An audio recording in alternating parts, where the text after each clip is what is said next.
First, we're going to start with flooding. What are some of the main problems that you see in the area and some of the main areas that you kind of really want to tackle?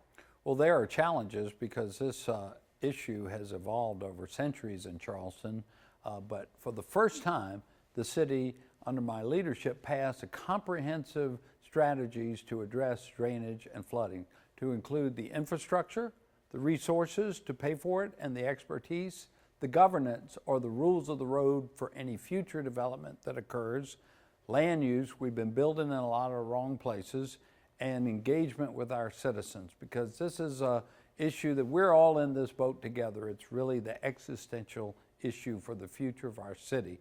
Importantly, that infrastructure is those projects that folks like to talk about and getting them funded. And you got to do them one project at a time. And we got $100 million worth of projects going on right now. A lot of times people don't see it because they're actually way below the surface, or in the case of our tunnel projects, they're like 150 feet below ground. But we've got projects in West Ashley going on, partnering with the county, both in West Ashley and on James Island and Johns Island on the peninsula. We're getting ready to start rebuilding the low battery seawall. We got the tunnel system going. We're extending it to the hospital district with the help of state funding. We got the award-winning Forest Acres project, West Ashley, and smaller neighborhood projects like Westwood and Ashley Hall Manor. And then also the funding is really set in place long-term to do the improvements that we need out in Church Creek Drainage Basin. So there's a lot going on. I'm very excited about it, that all these things we got going on. I'm looking forward to continuing work on this over the next 4 years.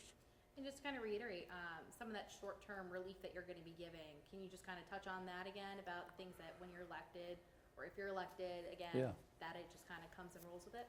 Well, some of these projects are very complicated, and some of them can be easier. Like in the last few years, we've installed about 24 check valves, and those are the devices that on the outfall, what we call the outfall, when the water actually releases to a river or stream or to the harbor, it's put in place to keep tidal water or storm surge from backing up into our storm drain systems.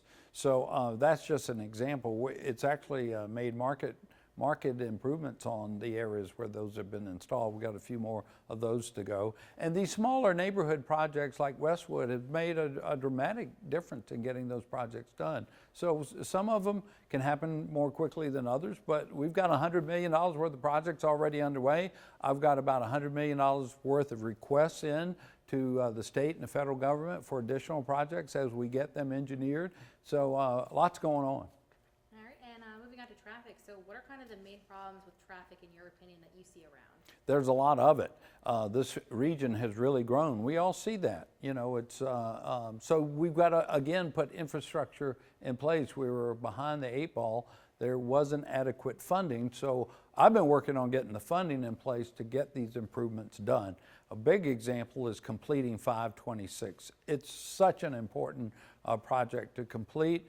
I was up there in Columbia advocating, lobbying for that when the chips were down. It was really dying on the vine, and with Governor McMaster's help, we were able to get it as an active project again. It's moving forward, so I'm excited about that. It doesn't happen, it won't happen overnight, but it's happening. And then I advocated to get $1 billion worth of funding through the half-cent sales tax to widen Glen McConnell, to do improvements up and down Savannah Highway. Also have provided, the city has, the real estate needed for the north and the south pitchforks over on Johns Island. The North Pitchfork is a project that's ready to happen after the first of the year, including intersection improvements to Maybank and River Road. So lots of good things going on there. That again, these are projects that don't happen overnight. The important thing is get the funding in place so we can pay for them, and that's what I've been successfully working on. Now, are a lot of these routes that you were just kind of mentioning ones that you take every day, or these ones that kind of residents have alerted you on, or just kind of problem areas that have always been problem areas? Well, we completed our citywide transportation plan about 2 years ago, where we prioritize these projects that we need for the future.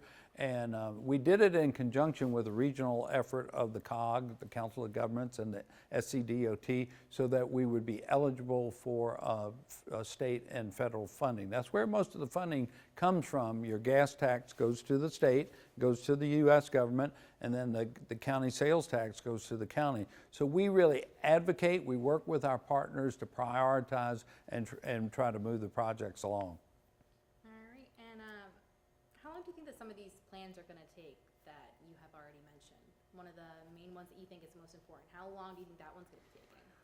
Well, each project has its own life. You know, environmental permitting takes in itself sometimes 2 to 3 years for big projects like the completion of 526. Again, it's important to have the funding in place, but it depends on the size of the project. Like the improvements for the North Pitchfork and that intersection I mentioned at Maybank and River Road, that will be starting first of the year, and construction should only take about 9 months to 12 months, so it should be complete by the end of 2020. Each project has its own lifetime. All right, and moving over to overdevelopment and housing, would you say that overdevelopment is an issue in the area? Well, it is, yeah. Our region has been growing. We have the challenges of success, so that's why I put in place new requirements for stormwater, particularly to put a damper on development in the wrong place. In fact, some developers are suing the city now because they haven't been able to move forward since we put these new guidelines in place. Also brought forward and finally got passed new requirements on hotel development in the city of Charleston, toughest in the country, I believe, and we'll really put a damper on that. We put a lid on short-term rental that were growing like crazy and creating problems for our neighborhoods. So these are the kinds of things strategically we're doing to put a damper on development that was occurring in the wrong place and in inappropriate places. And now, with so much development, is it a problem in your opinion that attainable housing has not been the forefront of that development that has been happening? Well, I've put together over $45 million for us to invest in affordable housing. It's a near crisis in our community as well, and it's added to the congestion problem because people can't live close to where they're working, so we need to provide more units. We're partnering with a number of nonprofit housing developers, including our own Charleston Housing Authority, to create up to 1,000 units over the next 3 years. Took a little while to get resources in place, but we're working on it, and good things are happening there too as well.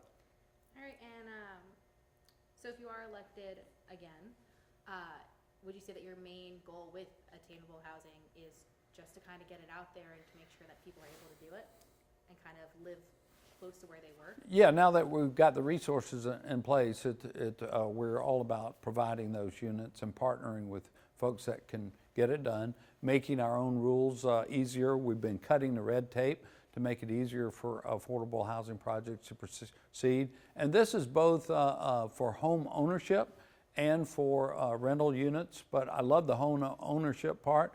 I turned over the keys to a truck driver with a family of 4 not too long ago. He said, "Mayor, I never dreamed I'd be able to own my own home." And this is the kind of wealth building we want to bring to our city, and also have our working families being able to live close to where they work. And any last things that you want to say before voters go out tomorrow? Well, I'm just a positive guy, always trying to make things better than I found them, and lots of great things have been happening in that regard. It takes a little time, but I'm looking forward to continuing this journey of working together with our citizens to make Charleston even a better place to live.